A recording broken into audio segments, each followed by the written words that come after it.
New ইয়র্কের জ্যাকসনের থেকে আপনাদের সঙ্গে আছে আমি খালেদ মহিউদ্দিন। থাকে সেসব নিয়ে কথা বলার জন্য আজ আমাদের সঙ্গে রয়েছেন। নমস্কার, আমি তরুণ ঘোষ। বাংলাদেশের পরিস্থিতি ক্রমশ উত্তপ্ত থেকে উত্তপ্ততর হচ্ছে। এদিকে বাংলাদেশের পরিস্থিতি নিয়ে অত্যন্ত চিন্তিত আমাদের ভারতবর্ষের প্রধানমন্ত্রী নরেন্দ্র মোদী। তিনি কালকে এসেই রাতারাতি ট্রাই সার্ভিস মানে নৌ, বিমান এবং পদাতিক বাহিনীর 3 প্রধান এবং সিডিএস আর আমাদের রাজনাথ সিং প্রতিরক্ষা মন্ত্রী তাদের সঙ্গে রাত্রিবেলায় বৈঠকে বসেন, পুরোটা পর্যালোচনা করেন। ওদিকে অজিত দোভাল বসেন, বিএসএফ, এনআইএ, র এদের সঙ্গে কথাবার্তা বলেন। শেষে যা ঠিক হয়, আপাতত সমস্ত রকমের ভিসা সেন্টারগুলোকে অনির্দিষ্টকালের জন্য পুনরায় নির্দেশ না দেওয়া পর্যন্ত বন্ধ করে দাও। আর প্রতিনিয়ত বিদেশ মন্ত্রক এখন যতগুলো আমাদের বাংলাদেশে যত হাই কমিশন এবং ডেপুটি হাই কমিশন রয়েছে সেগুলোর সঙ্গে যোগাযোগ রাখছে। আর এদিকে বর্ডারে 12টা আমাদের হেলিকপ্টার রেডি রাখা হয়েছে উইথ কমান্ডো বলে তাদের হাতে রয়েছে ব্যারেট M82, যা পৃথিবীর সব থেকে ধ্বংসাত্মক গান বলা যায়, যার শুটিং ক্ষমতা প্রতি সেকেন্ডে 272টা গুলি। এই কমান্ডো রেডি করা হয়েছে। যদি বিন্দুমাত্র প্রাণের আশঙ্কা দেখা দেয়, এই আমাদের কূটনৈতিক ব্যক্তি যারা রয়েছে, যারা হাই কমিশন এবং ডেপুটি হাই কমিশনে রয়েছে বিভিন্ন জেলায়, তাদের ওখানে উড়ে গিয়ে কমান্ডো বাহিনী তাদেরকে উদ্ধার করে নিয়ে আসবে। সেক্ষেত্রে কমান্ডোদের ওই গান দেওয়া হয়েছে, এই M82, ব্যারেট M82, এটা হচ্ছে আমেরিকান গান। এবং আমি যেটা বললাম, সেকেন্ডে 272টা গুলি বেরোয়। সেক্ষেত্রে কমান্ডো যাচ্ছে কত আমি বলতে পারবো না। কমান্ডো নেমে গুলি চালিয়ে সামনে যারা থাকবে নিকেশ করে দিয়ে বাকিদের হেলিকপ্টারে তুলে নিয়ে বেরিয়ে চলে আসবে। তারপরের আন্দাজ তো আপনারা বুঝতেই পাচ্ছেন। আর এদিকে খবরাখবর যা যা নেওয়ার সেগুলো নিচ্ছেন আমাদের অজিত দোভাল। গোয়েন্দা সূত্র থেকে কি কি খবর পাওয়া যাচ্ছে না যাচ্ছে, কি কি ফুটেজ পাওয়া যাচ্ছে, ফুটেজগুলো সমাজ মাধ্যমে যেগুলো ঘুরে বেড়াচ্ছে সেগুলো বিশ্লেষণ করা হচ্ছে। এখন আমি যে খবরটা যখন করছি তখন বাজে আপনার 4:10 আমাদের ভারতীয় সময়। 4:10 অব্দি আমি যা জানলাম, শাহবাগ মোড়ে, আমি তো লেটে দেখছি, তার আগে হয়তো অনেক কিছু হয়ে গেছে। শাহবাগ মোড়ে আমি যা দেখেছি, শাহবাগ মোড়ে এখন প্রচন্ড কি বলে ক্ষোভ বিক্ষোভ জমা হয়েছে এবং প্রচুর মানুষ ওখানে জমায়েত হয়ে তারা এবার প্ল্যান করছে সম্ভবত ঢাকা হাই কমিশনের দিকে যেতে। আমি কয়েকদিন আগে একটা ভিডিও করেছিলাম, 2 মিনিটের একটা ভিডিও করেছিলাম, যে ঢাকা হাই কমিশনের ভেতরে, ভারতীয় হাই কমিশনের ভেতরে, ঢাকাস্থিত ভারতীয় হাই কমিশনের ভেতরে যদি ঢোকার চেষ্টা করেন এবং কাউকে নিগ্রহের চেষ্টা করেন, একটা যদি পাথরও মারেন, তাহলে ধরে নেওয়া হবে আপনি ভারতকে আক্রমণ করেছেন। কারণ ওই যে জমিখণ্ডটা, ওটা বাংলাদেশের বুকে হলেও ওই জমিখণ্ডটা কিন্তু ভারতবর্ষের।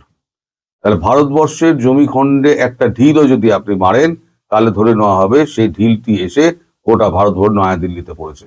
সুতরাং সেখানে যা কিছু হবে তার জন্য দায়ী থাকবে বাংলাদেশের এই উগ্রপন্থী জামাতি মানুষজন। তারপর যা হবার, মানুষ পায়ে কুড়ুল পড়ে, তো কুড়ুলে পা মারছে। ভারতের শক্তি সম্পর্কে এদের বিন্দুমাত্র আইডিয়া নেই। এরা ভুল ভাল বকে বেড়ায়। ভারতের জিডিপি বা বাজেট চলে নাকি এদের 40% টাকায়, সেটা কত, 1,20,000 কোটি টাকা, না 1,40,000 কোটি টাকা। এরা জানে না বিলিয়ন আর কোটি, ডলার, লক্ষ। এরা এগুলো হিসেবগুলো জানে না, বিলিয়ন, মিলিয়ন, লক্ষ, কোটি, নিযুত। এরা এসব হিসেব জানে না।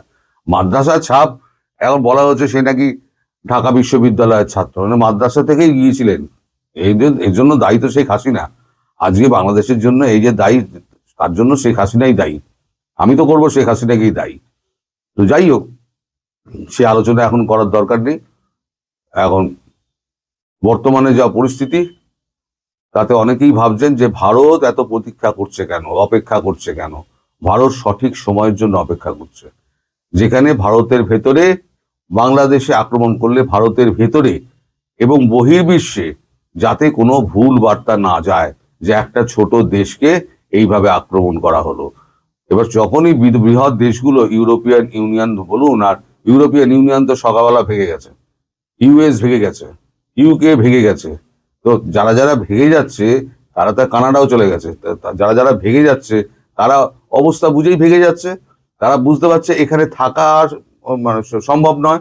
তারা সমস্ত চাবিপত্র দিচ্ছে, মানে এক ধরনের অ্যাম্বাসি বন্ধ করে দিয়ে তারা সমস্ত গা ঢাকা দিয়েছে। তাহলে তারা নিশ্চয়ই বুঝতে পারছে যে বাংলাদেশের ভেতরের অবস্থাটা কি, এবং সেটার মানে প্রতিফলন ভারতবর্ষের ক্ষেত্রে কিভাবে পড়বে। ফলে সেক্ষেত্রে বাইরের দেশের খুব একটা চাপ এসে পৌঁছাবে না। আর ইউএস তো বুঝেই গেছে যে যা ঘটার ঘটে গেছে, এখন তীর হাতের বাইরে চলে গেছে, ধনুক থেকে তীর বেরিয়ে গেছে, এখন আর তাকে ফিরিয়ে আনা যাবে না। ইউনুসের হাতেও গেম নেই। ইউনুস এখন চাইছে যে কোনো মতে শান্ত করে যাতে ভোটটা হয়, কিন্তু ভোট অবধি যাবে না। আজকে রাতের মধ্যে হুঙ্কার দেওয়া হয়েছে, যদি আপনাদের স্বরাষ্ট্র সচিব, স্বরাষ্ট্র উপদেষ্টা, তিনি যদি পদত্যাগ না করেন তাহলে যমুনা ঘেরাও করবে। আর এই যা পাগল লোকজন দেখলাম কালকে, যেভাবে আগুন জ্বালিয়ে দিল দুটো পত্রিকা অফিসে, আমি সারা রাত জেগে আমি দেখেছি। পত্রিকা অফিসে আগুন জ্বালালো, সেখানে তাদের আত্মীয় স্বজন সহকর্মী থাকতেও পারে, তাদের পরিচিত থাকতে পারে, সেই জ্ঞানটুকু নেই যে তাদেরকে আগে বার করে দিতে হবে। আর পত্রিকা অফিস তো ভাই, এই দুটো পত্রিকা সব থেকে তো বেশি মানে সালাম করেছিল, সমর্থন জানিয়েছিল আপনাদের, তখন আপনাদের খুব ভালো লেগেছিল। এখন যেহেতু আপনাদের সমালোচনা করছে, তাই আপনাদের এত খারাপ লাগছে। তবুও চেপে সমালোচনা করে, খোলাখুলি সমালোচনা করে না, কিন্তু চেপে করে। এখন বাকি যে কাগজ আর পত্রিকাগুলো রয়েছে তারা কি করবে ভগবান জানে, কারণ আপনাদের উপর কারোর কোনো বিশ্বাস নেই। আপনারা কখন কোন দিকে ধাওয়া দেবেন আর গিয়ে ছাত্র জনতার নামে ওই 100-150 লোক উৎপাত মাচাবে, সেটা তো মানুষ তো মানে কল্পনা করতে পারে না আপনাদের মাথার মধ্যে কি ঘুরছে। আপনারা পাগল হয়ে গেছেন, দেশটাকে ধ্বংস করার জন্য আপনারা পাগল হয়ে গেছেন। নিজেদের দেশকে ধ্বংস করে এই একটা জাতিকে দেখলাম, সেটা হচ্ছে বাংলাদেশ জাতি। এটা পাকিস্তানও করেনি। পাকিস্তানের মানুষ কিন্তু পাকিস্তানের ভেতরে তাদের মানে কোনো স্থাপনা তারা ধ্বংস করে না, তাদের রাগ হচ্ছে গিয়ে ওই কি বলে ডিফেন্সের ওপরে।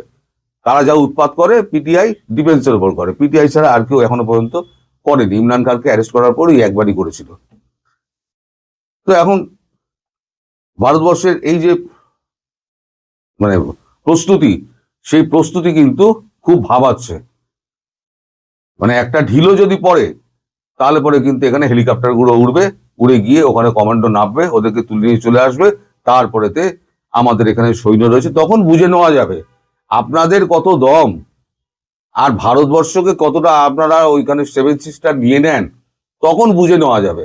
আপনাদের কটা মাঠে থাকেন, ওই শাহবাগ চত্বর, তারপরে শহীদ মিনার চত্বর, মধুর ক্যান্টিন, এই সমস্ত জায়গায় আপনাদের কত লোক থাকে সেটা আমিও দেখে নেব।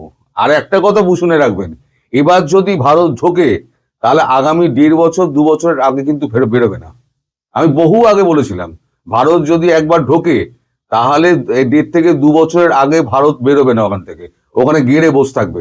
আপনাদের সব নিকেশ করার পর তারপর ভারতবর্ষ ফিরে আসবে, কারণ ভারতবর্ষ দীর্ঘদিনের এই অশান্তি আর সহ্য করবে না। এখন দেখা যাক, আমি খবর পাইনি যে কোনো আমাদের হাই কমিশন, একটা চট্টগ্রামে তো একটা হাই কমিশনের কোথায় একটা দেখলাম যে সেখানে সমস্ত ভাঙচুর টাংচুর করেছে। ঠিক আছে, ওনায় বারবার রীতিমতো মানে শঙ্কিত, তিনি বারবার মানে ফোন করছেন বিদেশ মন্ত্রকে। আমাদের বিদেশ মন্ত্রী তিনি সফর কাটছাট করে আজকে দুপুরেই ফিরে আসছেন, মানে এতক্ষণে হয়তো ফিরে এসছেন, আমি দুপুর বলছি, এখন তো প্রায় বিকেল হয়ে গেল, এতক্ষণে হয়তো ফিরে এসছেন তিনি। তার সফর সমস্ত ছাটকাট করে দিয়েছেন, তিনি আর কোথাও অন্যত্র কোথাও যাচ্ছেন, তার অন্য দেশে যাওয়ার কথা ছিল। তো দেশের যখন এই অবস্থা, তখন কোনো দায়িত্ববান মন্ত্রী ভারতবর্ষে তারা বিদেশে থাকে না, তারা সমস্ত চলে আসে দেশে, দেশে এসে দেশের হাল সামলায়, প্রধানমন্ত্রীর পাশে দাঁড়ায়। এবং আজকেই যদি কিছু হয় তাহলে পরে রাত্রিবেলা আমি আপনাদের খবর দেবো।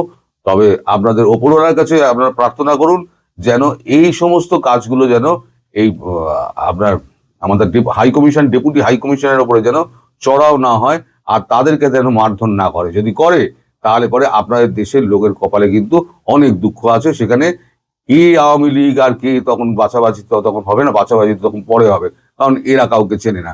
সৈন্যবাহিনী, গোর্খা বাহিনী এরা হচ্ছে অতি নৃশংস বাহিনী, যাকে পারবে তাকে কাটতে কাটতে ঢুকে যাবে। তখন সামনে কে পড়বে, আবাল বৃদ্ধ বনিতা কেউ বাদ যাবে না, সব ধরবে আর কাটবে, ধরবে আর কাটবে। এরা গুলি চালানোর থেকে খুগলি চালায় বেশি। তো যাই হোক, ভবিষ্যতে একবার যখন আপনারা দেখবেন তখন আপনারা এই ভেতরে চুলবুলি হতে না, ভেতরে যুদ্ধের চুলবুলি, যুদ্ধ চাই যুদ্ধ চাই যুদ্ধ চাই, ভারতবর্ষে খেয়ে নেবো, 7 সিস্টার খেয়ে নেবো, সব চুলবুলি একেবারে সমুদ্রের তলায় চলে যাবে চিরদিনের মতো। আপনারা সবাই ভালো থাকবেন, সুস্থ থাকবেন এবং খুব সাবধান। দর্শক, সম্পূর্ণ ভিডিওটি দেখলেন, আশা করি বিষয়টি বুঝতে পেরেছেন। এই নিয়ে আপনার গুরুত্বপূর্ণ মন্তব্যটি অবশ্যই কমেন্ট বক্সে জানিয়ে দিবেন। ধন্যবাদ।